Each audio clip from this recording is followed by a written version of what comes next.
बिस्मिल्लाहिर्रहमानिर्रहीम। अस्सलाम वालेकुम। मैं डॉक्टर अयाज़ नई वीडियो के साथ आपकी खिदमत में हाज़िर हूँ।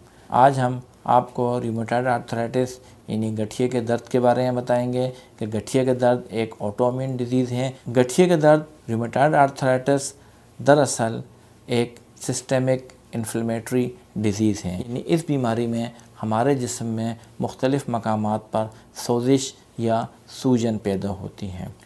ये सोजिश हमारे जिस्म के मुख्तलिफ़ ऑर्गन्स में पैदा हो सकती है, मसलन लंग्स, आँखें, दिल और खून की नालियाँ। लेकिन सबसे ज़्यादा ये बीमारी हमारे जिस्म के इस ऑर्गन को मुतासर करती है वो हैं हमारे जोड़। हमारे जोड़ों में मौजूद झिल्ली, जिसको साइनोवियल मेम्ब्रेन कहते हैं, रूमेटॉइड आर्थराइटिस में सूजन या सोजिश पैदा हो जाती है और ये कैफियत साइनोवाइटिस कहलाती है। ये झिल्ली ना सिर्फ हमारे जोड़ों में पाई जाती है बल्कि जोड़ों के इर्द गिर्द मौजूद लिगामेंट्स और टेंडन्स में भी मौजूद होती है, और ये लिगामेंट्स और टेंडन्स हमारे जोड़ों की हड्डियों को आपस में जोड़ कर रखते हैं। और इस सूजन की वजह से ना सिर्फ हमारे जोड़ों में शदीद दर्द महसूस होता है बल्कि वहाँ सूजन भी पैदा हो जाती है, और वक्त के साथ साथ ये सूजन हमारे जोड़ों की हड्डियों को नुकसान पहुंचाना शुरू कर देती है, जिसकी वजह से हमारी जोड़ों की हड्डियां भुरभुरी हो जाती हैं और उसके इर्द गिर्द मौजूद लिगामेंट्स और टेंडन भी बहुत हद तक मुतासर होते हैं, और वक्त गुज़रने के साथ साथ जोड़ों में टेढ़ापन पैदा हो जाता है, और ये इस बीमारी की सबसे बड़ी पेचीदगी है। रूमेटॉइड आर्थराइटिस यानी गठिए के दर्द से हमारे फेफड़ों में इंटरस्टिशियल लंग डिजीज़ पैदा हो सकती है। इसके अलावा हमारे दिल के बाहर मौजूद झिल्ली, जिसको हम पेरिकार्डियम कहते हैं, उसमें भी बाज़ों का सूजन पैदा हो जाती है, और हमारे खून की नालियों के अंदर भी सूजन पैदा होती है, जिसकी वजह से रूमेटॉइड आर्थराइटिस की बहुत सी अलामात हमारे जिस्म में ज़ाहिर होती हैं। जैसा कि मैंने आपको पहले ही बताया है कि रूमेटॉइड आर्थराइटिस की वजह से हमारे जोड़ सबसे ज़्यादा मुतासर होते हैं। रूमेटॉइड आर्थराइटिस को हम अपने जिस्म में किस तरह तशख़ीस कर सकते हैं, या वो अफराद जो कि जोड़ों के दर्द के शिकार हैं उन्हें किस तरह मालूम हो सकता है कि वो रूमेटॉइड आर्थराइटिस के शिकार हैं या नहीं हैं। इसके लिए मैं आपको 7 पॉइंट्स बताता हूँ। 7 पॉइंट्स के अंदर से अगर किसी के जिस्म में 4 पॉइंट्स या 4 अलामात मौजूद हैं तो उसको बहुत ज़्यादा इम्कान है कि वो रूमेटॉइड आर्थराइटिस यानी गठिए के दर्द का शिकार है। उन 4 अलामात में से सबसे पहली अलामत जोड़ों का दर्द है। हमारे जिस्म में मौजूद जॉइंट एरियाज़ में से कोई भी 3 जॉइंट एरियाज़ या उससे ज़्यादा जॉइंट एरियाज़ मुतासर हो सकते हैं। रूमेटॉइड आर्थराइटिस में सबसे ज़्यादा जो हमारे जोड़ मुतासर होते हैं वो हाथों और उंगलियों के छोटे जोड़, इसके अलावा पैरों और पैरों की उंगलियों के जोड़, घुटने का जोड़, कलाई और टखने का जोड़। ये ऐसे जोड़ हैं जो कि सबसे ज़्यादा गठिए के दर्द में मुतासर होते हैं। इसके साथ साथ अगर मरीज़ को मॉर्निंग स्टिफनेस पाई जाती है, मसलन अगर मरीज़ सुबह उठता है तो उसके जोड़, ख़ास तौर पे हाथों के जोड़ अगर अकड़ जाते हैं और ये अकड़ना आधे घंटे से ज़्यादा देर तक बरकरार रहता है, और मरीज़ इस अलामत का गुज़िश्ता 6 हफ़्ते या ज़्यादा दिन से शिकार है, तो ये भी गठिए के दर्द या रूमेटॉइड आर्थराइटिस की एक अलामत है। तीसरा पॉइंट, रूमेटॉइड आर्थराइटिस या गठिए के दर्द में जो जोड़ मुतासर होते हैं सिमेट्रिकली इन्वॉल्व होते हैं, यानी कि जिस्म के दोनों तरफ के जोड़ मुतासर होते हैं। अगर किसी मरीज़ के सीधे हाथ के जोड़ मुतासर हैं तो यकीनन रूमेटॉइड आर्थराइटिस में उल्टे हाथ के जोड़ भी मुतासर होंगे। चौथा पॉइंट जो कि रूमेटॉइड आर्थराइटिस की तशख़ीस के लिए वो ज़रूरी है, वो हाथों या उंगलियों के छोटे जोड़ों का मुतासर होना है।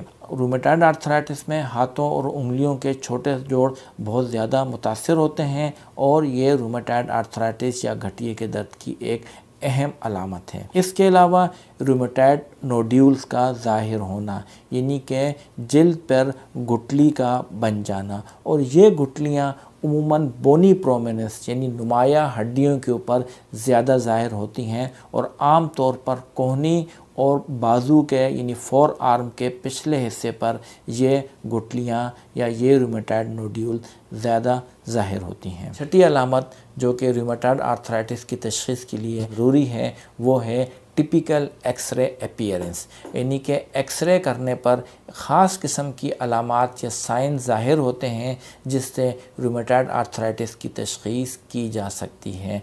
ये अलामात जोड़ों की हड्डियों के दरमियान स्पेस का कम हो जाना, जोड़ों की हड्डियों का एरोजन यानी उनमें भुरभुरापन पैदा हो जाना और इसके अलावा जोड़ों की इर्द गिर्द की हड्डियों में कमज़ोरी का ज़ाहिर होना। ये ऐसी 3 अलामात हैं जो कि एक्सरे के ऊपर बासानी तशख़ीस हो सकती हैं। गठिए के दर्द की 7वीं अलामत लेबॉर्ट्री टेस्ट हैं जिसमें RA फैक्टर यानी रूमेटॉइड आर्थराइटिस फैक्टर और anti-CCP एंटीबॉडी यानी एंटी सीट्रियोलिनेटेड पेप्टाइड, इन 7 अलामात में से अगर किसी में 4 अलामात मौजूद हैं तो उसको रूमेटॉइड आर्थराइटिस तशख़ीस किया जाता है। इन 4 अलामात में से एक लैब टेस्ट का होना ज़रूरी है।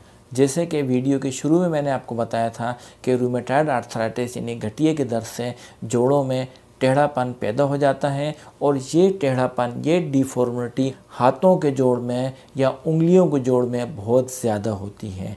इसमें सबसे पहली डिफॉर्मिटी अल्नर डेविएशन है। जैसे कि आपको तस्वीर में नज़र आ रहा है कि हाथों में अल्नर डेविएशन किस तरह ज़ाहिर होती है।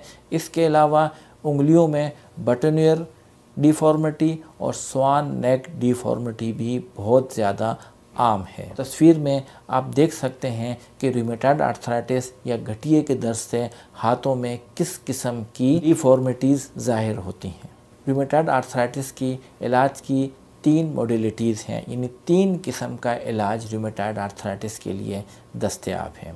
सबसे पहले एनसेड्स यानी पेन किलर या दर्द को कम करने वाली अद्वियात। लेकिन हमें यह बात याद रखनी चाहिए कि दर्द को कम करने वाली अद्वियात सिर्फ़ और सिर्फ दर्द को कम करती हैं, डिसीज़ प्रोग्रेशन को यानी कि बीमारी के आगे बढ़ने के अमल को नहीं रोकती हैं। दर्द कम करने वाली अद्वियात यानी एनसेड्स का ज़्यादा लंबे अरसे तक इस्तेमाल नुकसानदेह साबित हो सकता है। ये अद्वियात हमारे मैदे में अल्सर का बायस बन सकती हैं। इसके अलावा ये प्लेटलेट के फंक्शंस को मुतासर करती हैं और ज़्यादा लंबे अरसे तक इनका इस्तेमाल हमारे गुर्दों को भी बहुत ज़्यादा मुतासर कर सकता है। इस वजह से इन अद्वियात का इस्तेमाल सिर्फ़ और सिर्फ डॉक्टर के मशवरे से करना चाहिए। रूमेटॉइड आर्थराइटिस में दूसरी ट्रीटमेंट मॉडलिटी यानी इलाज की दूसरी किस्म स्टेरॉइड्स या कोर्टिसोन का इस्तेमाल है।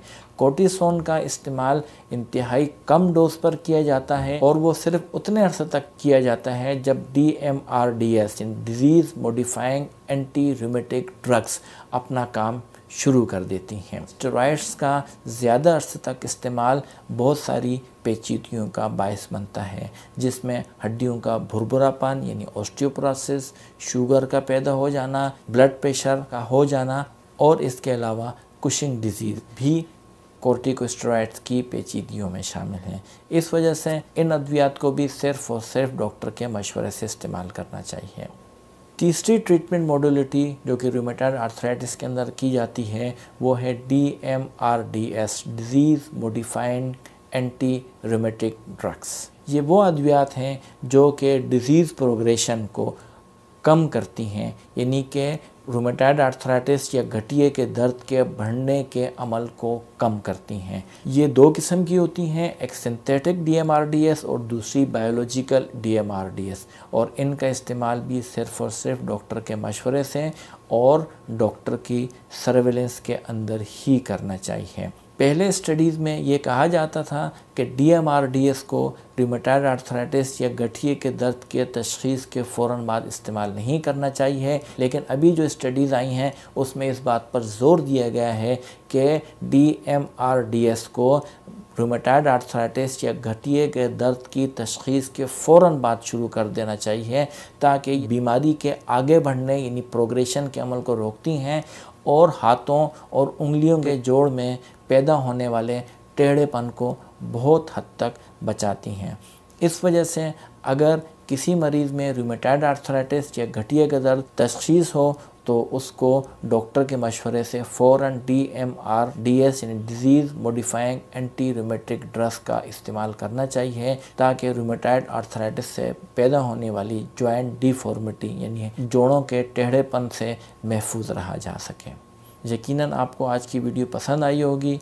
आप अपनी आरा से आगाह करते रहिएगा। आपको अगर कोई सवाल पूछना है तो कमेंट सेक्शन में पूछ सकते हैं। आपका बहुत शुक्रिया।